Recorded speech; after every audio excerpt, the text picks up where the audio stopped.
Hello children, welcome back to the classes of short stories. An angel in disguise. Yes children, last class we had learnt about that miserable hovel or miserable house where we found a lady dead on her own threshold, leaving her three miserable children, John, Kate and Maggie.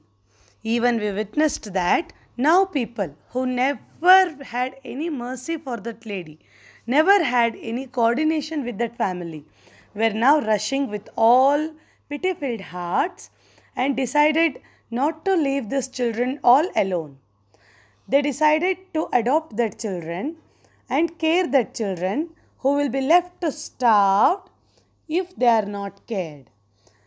John was selected by Farmer Johns, who was 12 years old, right? You remember? John, 12 years old.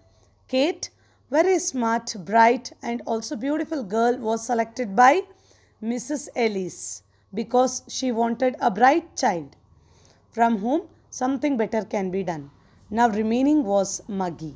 Maggie, who was a bedridden child, whose backbone or spine was damaged as she fell from the window, 2 floors, right? Now, she was bedridden. Ladies came with some grave clothes and also some clothes to change her soiled clothes and some clean attire or some clean clothes to change that girl. Some people brought some food for that half-starving children on the day of their mother's death. Now, let us see people's opinion there about this little Maggie, what they say when they see this little child who want to adopt. What should be done with this baby or girl? Take her to the poorhouse, said the rough man, of whom the question, what's to be done with Maggie, was asked. Nobody is going to be bothered with her. The poor house is a sad place for a sick and helpless child, answered one.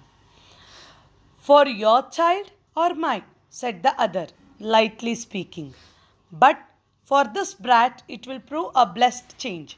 She will be kept clean, have healthy food and be doctored, which is more than can be said of her past condition. Yes, one rough man who was present there in the gathering said that take this little child and leave her in poor house so that she will be cared. And ladies there, they started discussing about poor house. One lady said that poor house is a sad place for a sick and helpless child. Then another lady replied, for your child or mine. This is a sarcastic reply given by that lady, telling that why are you bothered about a sad place or happy place? Is it for your child or my child? That is for this child whose mother and father both are not present to care and who is sick also. But for this brat means helpless sick child. It will prove a blessed change because children in that poor house is nothing but orphanage where poor children who are helpless and who are left uncared without any parents or guardians are sent there so that they can be provided with some food and care. So people over there, they started discussing that yes, this poor house will be a blessing for this child because this helpless child will be kept clean as it was utter need for that child, as the child should always stay in bed and it will be provided with some healthy food and be doctored. Yes, this girl was very sick and she needed a doctor every now and then, which is more better than her past condition. Even in staying with her mother, she never got stomach full of food, she never got clean clothes, she never got doctor time to time. But now that poor house will be facilitated with this all facilities which were the utter need of this child. There was reason in that, but still didn't satisfy. The day following the day of death was made the day of burial. The next day of that lady's death was the day of burial. Once that burial was done, means that dead body, that coffin, when it was moved, taken away from the house, a few neighbors were at the miserable hovel. Few neighbors who gathered there were inside that miserable hovel. Miserable hovel means a house after death filled with pain and miseries. Remember, hovel means a pain-filled house. A house left with pain after the dead body is taken. But none followed that cart, as it bore the unhonored remains to its pauper grave. Yeah, people gathered there were not relatives nor guardians of the dead body or the children. Nobody, means not many people followed the dead body, as it was not so much honorable thing to follow for them, as that lady did not belong to their families. And here one word is given, pauper grave. And this dead body was cared and carried to bury by gathering the money from public. Nobody took the whole and sole responsibility of that dead body. So, this pauper grave cared by others' expenses. Now, the story here continues with the children. Farmer John's, after the coffin was taken out, placed John in his wagon and drove away, satisfied that he had done his part. Yes, Farmer John's took the 12 years boy John with him, made him to sit in his wagon and drove away. They all went away from there.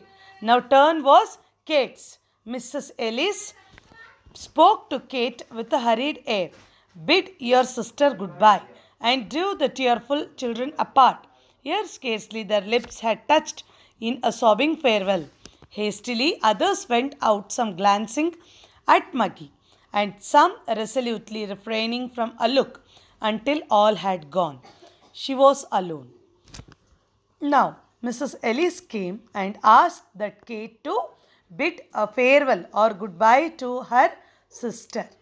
Both were crying and their faces were brown, means the tears were stained on their cheeks. Before they could meet properly, before they could kiss each other, Kate was drawn away by Mrs. Ellis from her sister. Now, Maggie was left alone. Just beyond the threshold, Joe Thompson, the wheelwright, paused and said to the blacksmith's wife, who was hastening off with the rest. There was a blacksmith's wife in the gathering, a lady, and a person whose name was Joe Thompson, of the wheelwright, who was making wooden wheels. Wheelwright means who made wooden wheels for the carts. These people were present there, and blacksmith's wife was moving fastly from there. She was fastening, means moving in a hurry to leave the place somehow. He called out, "Why are you moving so fast? What about this little child? It's a cruel thing to leave her so." "Lady, please think about this child," Joe Thompson asked. "Then take her to the poorhouse. She will have to go there," answered the blacksmith's wife, springing away and leaving Joe behind.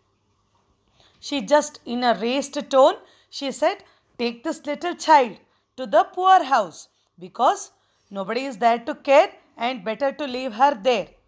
Telling this, she was springing away and leaving Joe behind, means she moved away carelessly. For a little while, the man stood with a puzzled air. Then he turned back and went into the hovel again. Seeing that nobody is bothered about this girl, he stood there for some time, and once again he went inside the hovel. Hovel, a house filled with pain and miseries. Maggie, with painful effort, had raised herself to an upright position and was sitting on the bed, straining her eyes upon the door out of which all had just departed. A vague terror had come into her thin white face. Everyone left and Only Maggie was left inside the hovel. Joe Thompson went inside to see this miserable child. For his surprise, this child, with all her pain, she sat somehow in her bed to see this empty house, and her strained eyes were thinking and sunk in pain, were just seeing what to do.